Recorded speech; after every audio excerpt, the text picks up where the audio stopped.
I'm Gladys Mitchell-Walthour, Professor of Black Reality 100. So welcome everyone, including my students. Today we have a speaker who is going to talk about Black history and Black politics in Brazil, and I will introduce her more, but for now I just want to introduce myself, and I'm going to pass it to Victoria Pryor. Good afternoon. My name is Victoria Pryor, and I'm the Student Service Program Manager for the Black Student Cultural Center. And I'd like to just say good afternoon and welcome to everyone, and thank you for joining us. This is our second presentation in our webinar series, Black History and Black Activism in Brazil and the United States. Our first speaker was Mr. Claiborne Benson, who spoke on Black history in Milwaukee. And then our last two presenters will be Dr. Monique Liston, who will present on combating systematic racism and sexism through Black activism in Milwaukee on November 19th at 4 p.m. And then our last presenter will be Douglas Belcourt, who will speak on combating systematic racism and sexism through Black activism in São Paulo. And that will be on December 3rd at 3 p.m. So hopefully you will join us, look for the registration link, and I will turn it back over to Dr. Mitchell. Thank you. So I want to introduce Dr. Flavia Rios. We are very, very happy to have her. I first met Dr. Rios in 2006 when I was a graduate student and she was a student at the University of São Paulo, a very prestigious university, and that is also where she received her Ph.D. Professor Rios is a professor of sociology at the Federal Fluminense University in Brazil. She was a visiting student research collaborator in the Department of Sociology at Princeton University. Her main interests are social movements, racial inequalities, affirmative action, and Black thought. Her current research focuses on the intersections of gender, race, and democracy. She has published a book on Leila Gonzalez and recently edited a volume of Leila Gonzalez's writings. So she's a leading scholar of sociology. So I'm very happy that she can be with us today. So what we're going to do is Dr. Rios is going to present, and then afterwards we will open it up for questions that she can answer. So I will pass it on to you, Dr. Rios. Thank you so much, Gladys. I'm so happy too. It's very nice to stay here today with you, with Victoria. Thank you so much.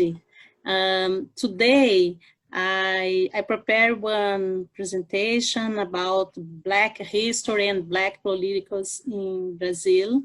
And sorry for my English because it's terrible, but I will try to explain my ideas. For me, there are basic things to know about Brazil. Many of questions I think, but it's important to say about the structure, about race and Brazilian society, political and cultural in Brazilian society. Race is structural in our life, in Brazilian life. People talk about race all the time, in newspaper, hegemonic media, in social networks, on the streets, in the schools, at universities, in pubs, all the time people speak about race. Race is an important topic in the public sphere in Brazil, especially in this period of the Brazilian history. People talk about race when people need to say no racism in Brazil, or when people talk about race to show that racism is present among us in society, in the political society, in the culture society. In the other words, race is a fundamental theme in our culture, in our society, in Brazilian politics. And it's important because in Brazil, you can find a long traditional production about Black movement, about racism, about segregation, about inequalities, Black women movement, and the other issues, the other important issues about race and politicals in Brazil. And it's interesting to say too that American researchers studied a lot Brazil, and the other researchers from America Latina and the other countries from, for example, Europe, people study Brazil a lot because the relationships between race and political, race and culture, race and economic are important to understand the country. I will show you, and Rachel helped me this time. I will show you one slides, PowerPoint about Brazilians, about the history of Brazilian. And the important things to know is about the abolition. It's very important because we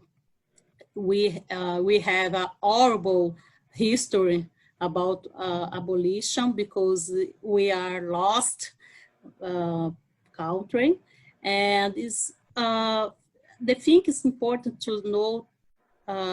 It's about the voting too, because Black people was banned from voting for long time. It's very important for understand what's happened today and what's happened about race and political representation.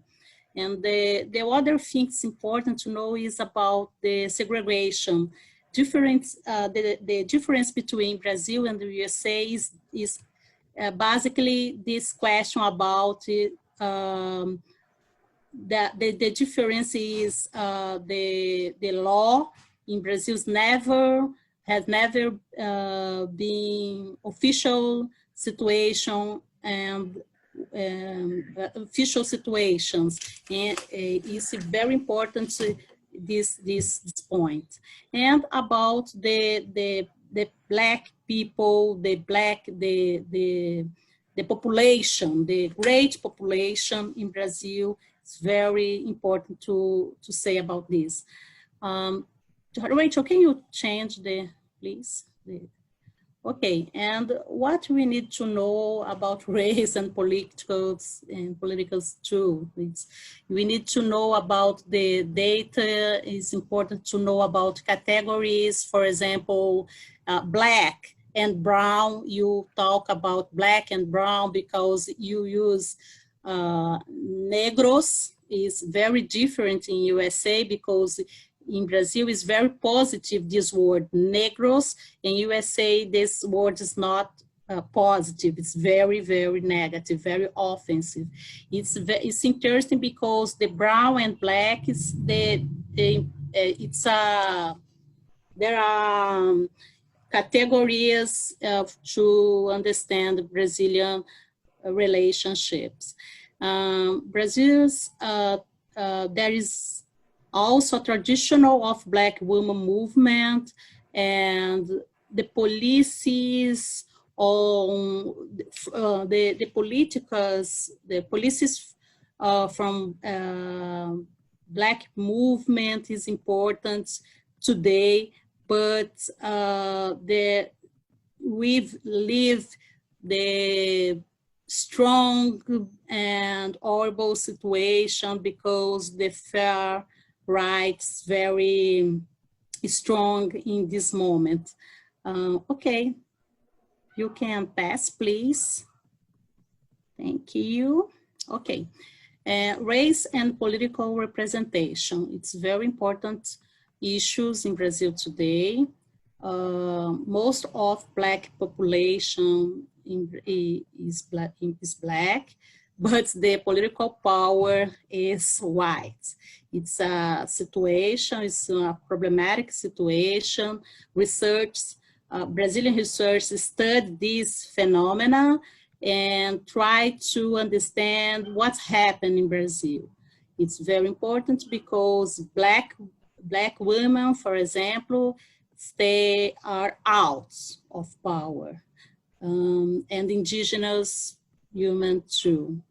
And there is political underrepresentation for Black, especially for Black women. I need to, okay.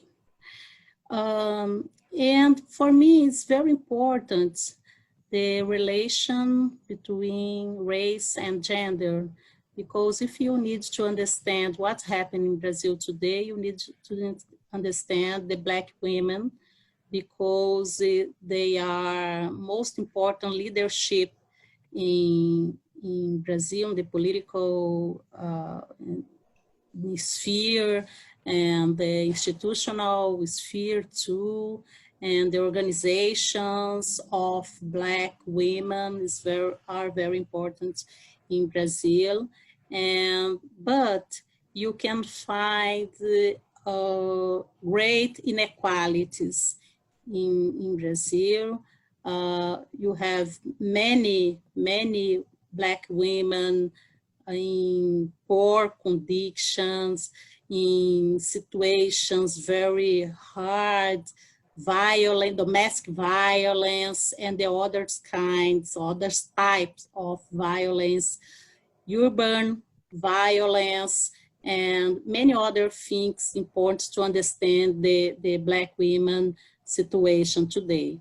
But it's important to know about the history, because we have many intellectual, great activists, females, Black women, who try to understand the Brazilian culture, the racism, patriarchalism, and the specific type of capitalism in Brazil, in South America. Can you change, please? Okay. If you, this case, this new case, this situation today in Brazil is important to understand the political injustice and the power in our country. And it's an example that I said in the other moment, is about the representation today. It's very important because this year is electoral year. Again, it's very nice because many Black women, human, come from favelas, is poor areas in the cities, try to move for the competition in the political, in the sphere, the sphere of political in Brazil. Can you change, please? Okay. Okay, it's important to know about the history of Black women movement. They are so big, so long, so strong, and you can say about the classic Black feminism today, because we can find 3 generations of Black women in Brazil, and the first one is 18 And the second one is 2 decades ago, and now we can find other type of movement. And I can say I like to say young movement. And in the past, it's important to know about the Geledes and the others organizations, important organizations. Is Geledes, for example, works a lot for long decades, is an organization of Black women formed by Sueli Carneiro and her Black friends. They questionated racism in Brazilian society. They works with advocacy, social justice, technology, and the other organization you can find in Brazil, like Crioula in Rio de Janeiro, or for example, Mãe Andresa close to Amazonas in Brazil. Is important to say about all the organizations, important organizations in our countries. Okay, Rachel, you can, okay. About the old generation, I put here Lélia Gonzalez. She is very old activist. She's Lélia Gonzalez thinking is paradigmatic in Latin America. Her work stands out among the theory and praxis of the plurality of feminism and Black and indigenous women, the Western Marxism tradition, and international and national studies on racism. And she works for democracy in Brazil, political parties, social movements, the first Black women organizations, and the other things. Her history is very important for Brazil and for the others countries in South America too. And Beatriz Nascimento is the other intellectual activist. She wrote a lot about quilombos. It's a little communities. You can find these little communities in Brazil, in all the country. And she works history. She studied history, and she writing about Black women, love, work, and the other things important, like territorials and the other things important for the Black feminism in Brazil. And Rachel, you can pass for me, please. Thank you.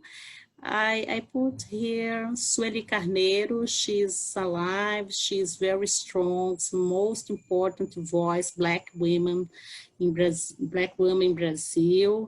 She's founder the Geledes. She's participating in many struggles for democracy, and is active on the public scene, controls new portal on racial, feminism, and human rights in Brazil. She's the most important Black voice in Brazil. She's very, very important today and the past too. And Edna Roland is important because she works in civil society, and she works in the state. This situation is very interesting because Edna Roland works a lot in Durban conference. For example, she was most important voice in that moment, and she come back to Brazil, and she was so important for affirmative actions in our country. And she is alive, she works in Brazil in this moment, and I think it's important to say about Edna Roland. Can you change, please? I put here old generation to Abdias do Nascimento. He's died, but he worked in states, and is very important for new generation because he wrote about Quilombism, about Pan-Africanism, about the Black movement.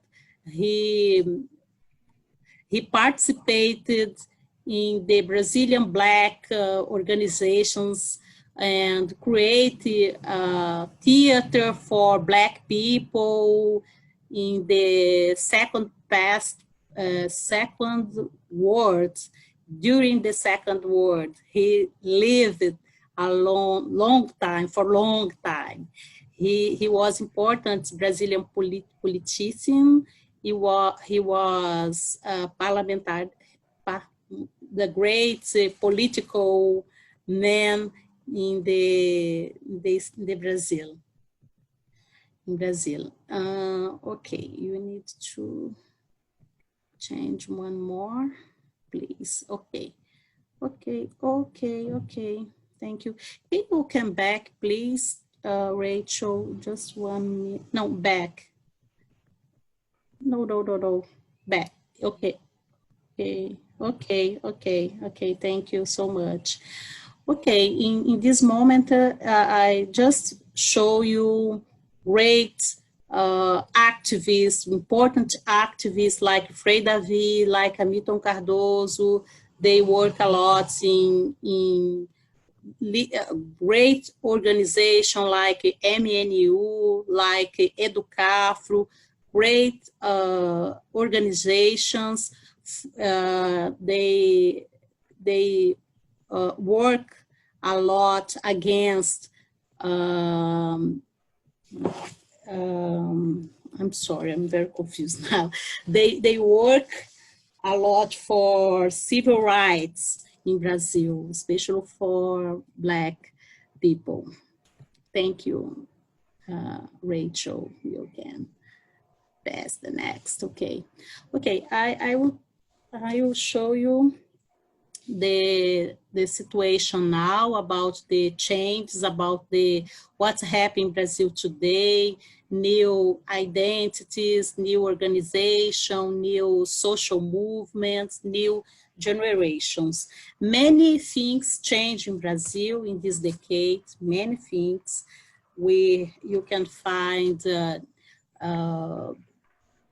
young feminists, you can find young Black men works a lot, you can find formation of collectives at university, you can find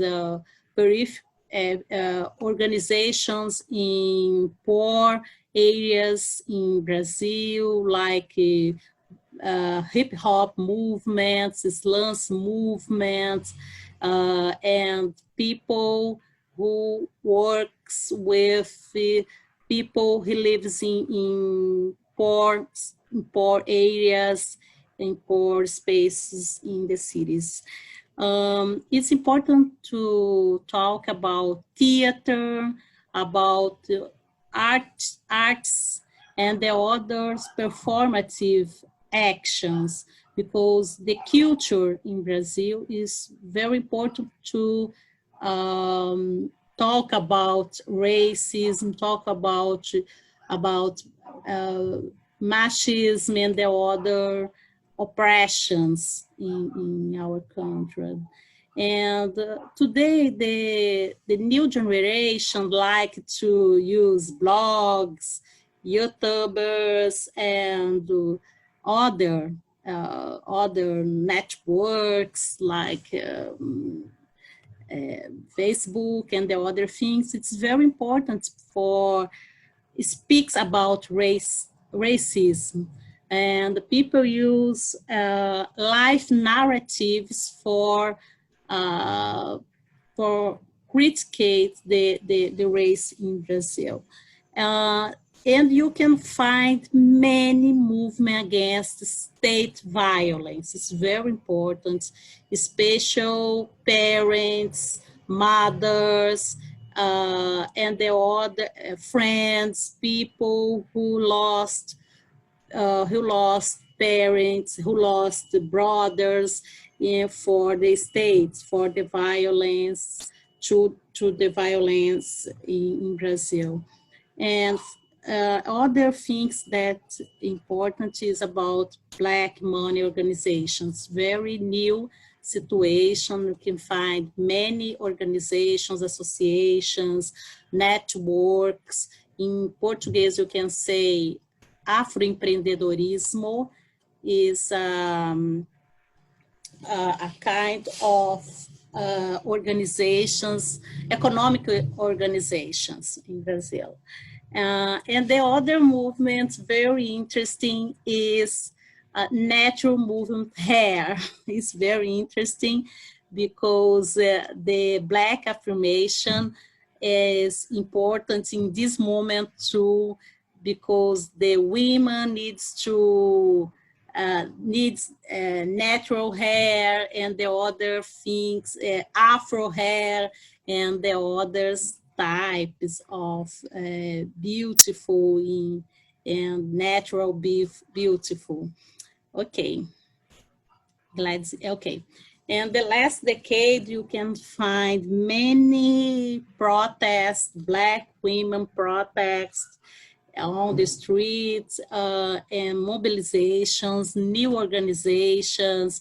Black Panthers, so important for our politicals, in Black politicals in Brazil. Is very interesting. But you can find other influence, for example, African influence and USA influence. This is very important. Black feminism from USA is very important for our politicals our politicals. But it's important to say about the political, native political too, because we are traditional organizations and movement in Brazil. Okay. Okay. In the end, I need to say some words about racial equality policies, because we have affirmative action for Black and indigenous people, public schools, students at university, high schools, and we have quotas. It's a specific type of affirmative actions. We have quotas, affirmative actions for Black people in the federal public service too. And you can find other laws, important law, for example, African history and Black history and indigenous history in schools. Is important because the Brazilian decided in the past that these histories are important for us because it's our formations. And today, many activists, teachers, students, and the other people try to introduce African and Black history in the schools in Brazil. It is important policies for Black people, childs and the others. Okay, here you can find a little biography about race relations in Brazil, racial representation, about Marielle Franco, very important to say about Marielle Franco and the others issues in Brazil, special Black history, and that's it. Okay. Thank you so much, Gladys Mitchell, for your invitation. I'm here. If you have any questions, I can answer. Great. Thank you so much, Dr. Rios, for this very informative presentation. So I have a bunch of questions, but of course I'm going to leave it open. So for the audience, if you have any questions, you can type those into the Q&A box in Zoom, and then we can read out the questions. So what I'm going to do, and Dr. Rios, a lot of the students in my class, it's an intro to Black history class, so they don't necessarily know a lot about Brazil. They may not know anything about Brazil except, you know, what you just presented. So I just want to give a little bit of context to them. As Dr. Rios noted, you all should know that Brazil, right, is 56% Afro-Brazilian. Those are the official numbers. Of course, the numbers could be much higher. And so what she was talking about is that you have this huge population of Afro-Brazilians, but you still have racism. You still have sexism against Black women. And you still have underrepresentation in politics. The other thing that I wanted to mention, so when she was talking about Black people not getting as many financial support or as much financial support as white candidates, again, keep that in mind that we're talking about a huge population. So you may still have a huge population of Afro-descendants, but still not have equality. And then the other thing about Brazil is that voting is mandatory, so you have to vote. And also they have, I think today they have about 33 political parties. So that makes it very different from the United States. It also makes it very competitive, and you have to be nominated by your political party. So if people are racist, they're not going to nominate Black candidates. So those are just some background things. The other thing that I wanted Dr. Rios to discuss more for us, again, especially for people who aren't as familiar with Brazil. So one question is that I wanted you, and I see you have a question here, so I'm going to get to that. One, I wanted you to talk a little bit about, so a lot of Americans have this idea that in Brazil, race is ambiguous, everybody is racially mixed, everything is great there, they don't have any problems. So I wanted you to talk about either the ambiguity of race or the unambiguity of race. You had lots of slides where you talked about racism and sexism, so maybe race isn't as ambiguous as Americans seem to think it is in Brazil, so that's one. Then another subject that I think will be interesting for students, especially undergraduate students, is you mentioned hip-hop organizations in terms of Black activism. So the hip-hop music that many young people listen to here in the United States today, I'm not talking about, you know, the old school, but the music they listen to today might be different than the hip hop organizations that you're talking about in Brazil, the conscious ones, the ones that are engaged in Black mobilization.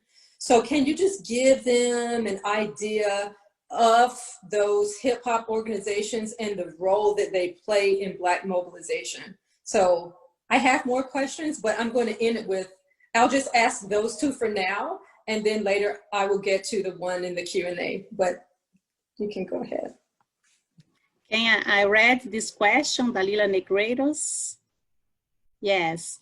Dalila Negreiros asked about the new generations. Okay, very nice. Okay, thank you so much, Gladys, for your question, your discussing. It's important to the new generation is more capitalist. I don't know, because the discussion is very interesting today. Sometimes people say, yes, you can find liberal feminist, Black feminists in Brazil today. It's possible, I think, because you can find activist works for great companies and banks, foundations, private foundations, and it's problematic because the old generation and its leaderships are very different. In my research, I never find evidence about this situation, like liberal feminism in Black community. And Gladys, you are here. I don't know what's happened with you. Gladys. Okay, you are here. Okay. I just have it on mute, so you can't hear. Okay. But I'm here. No problem. Okay. And it's a problem because the feminism grow up in Brazil is more important today than the other periods.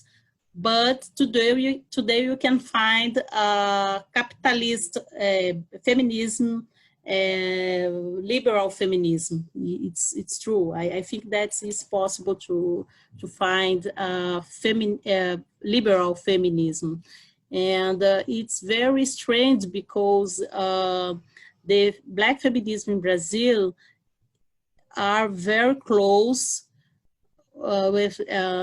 close to how can I say? Oh my God.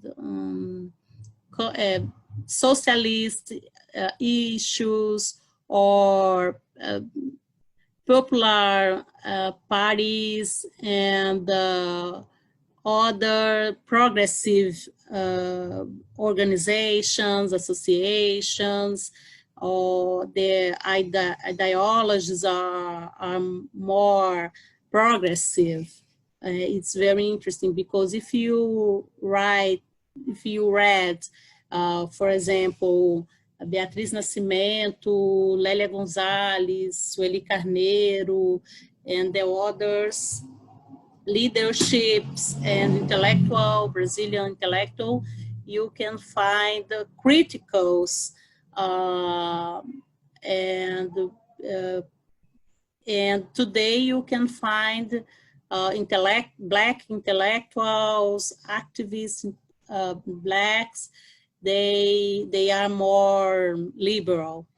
You are true, but you can find in Brazil Black political in very conservative too. It's interesting because the civil sphere, civil society is not only for progressive ideas, only for progressive activism. You can find conservative activism, liberal activism, and progressive too.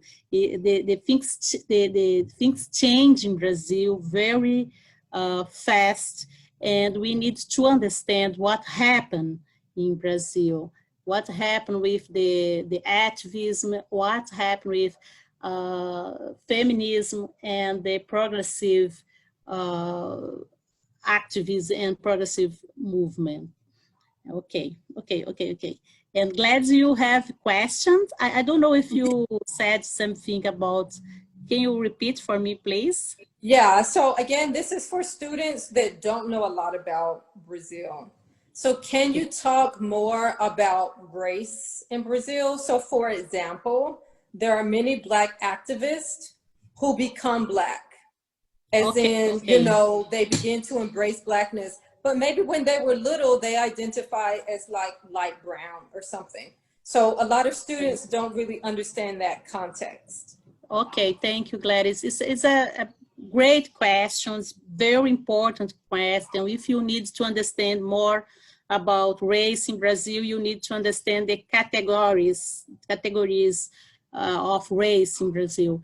We have officially, you have 5 forms to classify in Brazil. You can say I'm white, I'm brown, pardo. The native word is pardo.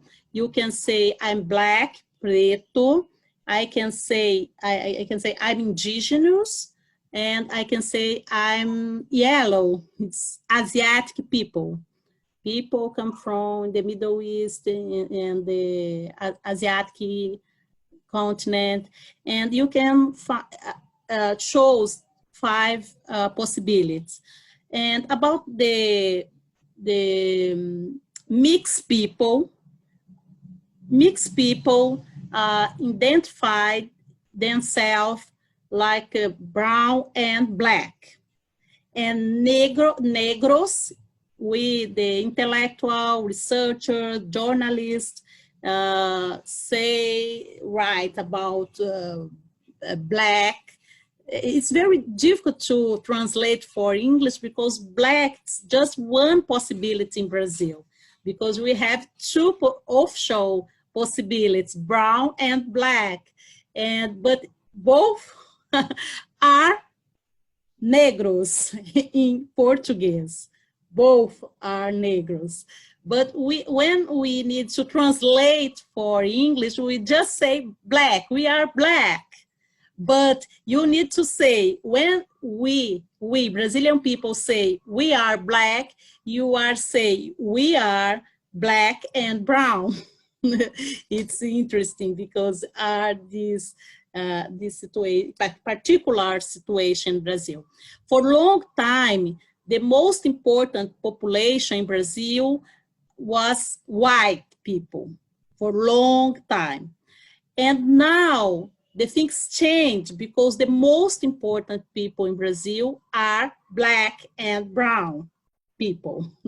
And it's very interesting because people change their classifications, and today you can find brown, black people in all the country. And the most important thing, the people likes to say, I'm black. It's very interesting because in the past, it was very terrible say, I'm black. No, I'm not black. I'm brown. I'm like milk and coffee together, and other things like that. For example, mulatto is a word, old word in Brazil, because people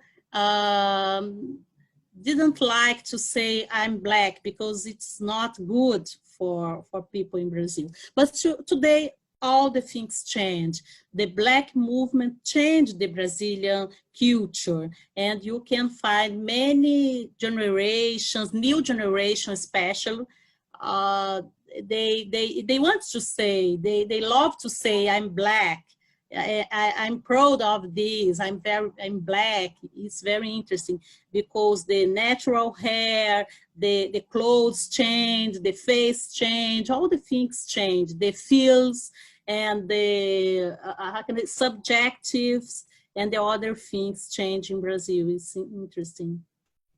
Very good. Yeah, that's exactly what I was trying to get at, right? In the past, well, and still some people in Brazil, but Brazil is definitely different today than it was even 20 years ago, right? More people are willing to say I'm black. And just for my students, the people I'm talking about, I'm not just talking about light-skinned people. I'm talking about there were people my color who would deny that they were black. right? But with all of this activism that Dr. Rios just talked about, more people are embracing it. And I think on one of your slides, you might have had one showing one of the natural hair movements. So I think that was in 2015, right? So some of this stuff is very recent. And also in the United States, we had the same thing where more Black women were embracing natural hair. So that just means we're wearing our hair the way that it came out, that it comes out of our hair, instead of like getting perms to like straighten it and stuff like that. So something similar happened in Brazil. Can you talk, Dr. Rios, can you talk a little bit more about the significance of hip hop in Black activism? Can you repeat for me or translate em português? Yeah, você pode falar mais sobre o movimento hip hop no Brasil? Okay, thank you. Sorry, Gladys. Okay, hip hop is so important in Brazil, so important. You can find hip hop in Brazil since 4 decades, I think 4 or 3 decades in Brazil. It starts in São Paulo, and today you can find hip hop in all the parts of Brazil, Rio de Janeiro, Bahia, Rio Grande do Sul, Amazonas, because hip hop is young culture too, and peripheral culture too. And Black culture, it's very interesting because hip hop was born very on street in Brazil. After that, the hip hop changed a lot, and it became black, like a black culture, black movement, but culture movement. And today you can find many words. We can say like a periferias or youngs that come from poor areas, favelas in Brazil, and today you can find a little difference, a little change, especially because the women arrive in hip hop. The women is so important today in hip hop. You can find teenagers in hip hop in Brazil, like MC Sofia. She's very teenagers, and she talk about racism, feminism, and the other things important to understand the Brazilian society. It's very interesting because in the past, the hip hop is man culture. That's it. It's man culture. And today the things change. Women stay together, and women are singers and dancers and producers and many things they do. And today it's interesting because the slams are very important too. In Brazil, it's like a performer. She are singers, and it's like a theater too. It's interesting because they walk a lot in the cities, and by bus, trains, and at universities, schools, parties. It's very interesting, this work. It's a new situation in Brazil. It's a mix between theater and hip hop. It's very interesting too. Thank you. Okay, so the other question that I had, you mentioned affirmative action or quotas. So here in the United States, affirmative action is under attack.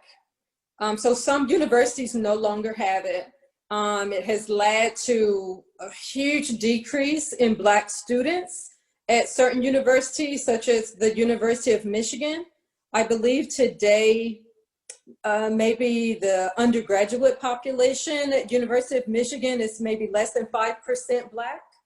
The university where I teach, the city is 40% Black, but the university is less than 10% Black.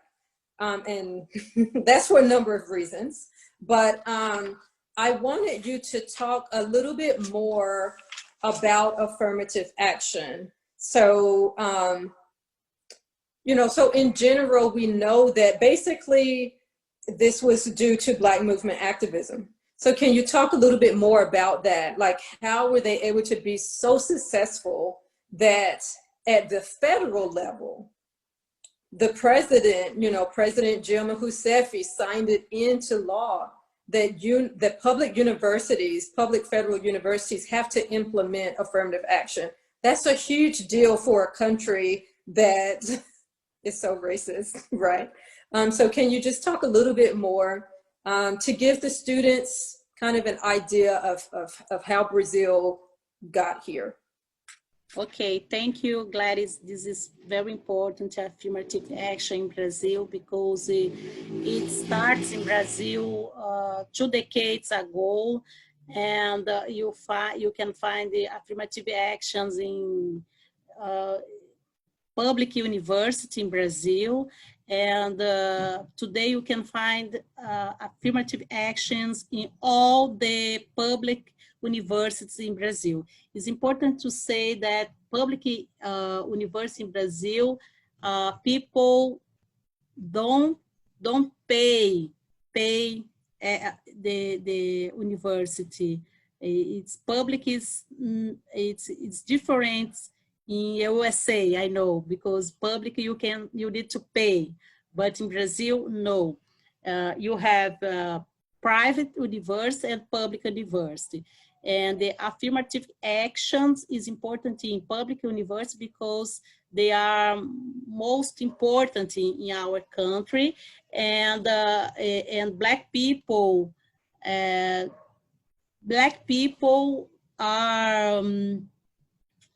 out the university for long time, and affirmative actions change the situation. Many Black studies come to university, and today you can find half of part of the university is brown and Black. And it's important because today the far right try to destroy the affirmative actions because it's racial rights, because the race democracy in Brazil is very strong yet. It's important to say about the ideologies. It's like, how can I say, is a kind of, it's colorblind, it's like a colorblind in USA. And I think that the affirmative actions change the university in Brazil, change the culture in university, change the presence of type of studies at university, and many things change. For example, we start affirmative action just for Black, brown, indigenous, and students from public school, basic school. Today, people talk about affirmative action for trans people. I don't know in English, LGBT, gays peoples, especially one group, trans, the travesties. I don't know, how can I say in English, travesty too? Trans is the same, exactly. Trans, that's okay. Trans people. It's very interesting because today affirmative actions change a little bit, and you can find race, class, and gender too. It's very interesting. And it's a changes in innovations in high school in Brazil. And affirmative actions are one point very delicate because in the next year they need to review all the process, and we don't know what will happen because the Bolsonaro government don't like affirmative action. Okay, they don't like Black people, they don't like LGBT people, they don't like women. It's a problem. And today we are very nervous. You are very nervous. But I think that the collectives, Black movement, women movement, organizations, stay together to discuss and try to find ways, strategies to change the situations for they want to stay together for how can I say lutar for, I forgot this word. Lutar, to struggle. To struggle for affirmative action in Brazil. Thank you, Gladys. Thank you so much. We are pretty much out of time right now. I really enjoyed your presentation. I enjoyed you answering all of these questions. If any of my students or anyone watching, if you have additional questions, I can always forward you Dr. Rios's email address. And we will see you all next month for our next talk. Thank you again, Dr. Rios. I'm clapping over here for you. Thank you, Thank Gladys. you. Thank you, Victoria. Thank you. Thank you. Much. Bye-bye. All right. Bye-bye. Bye.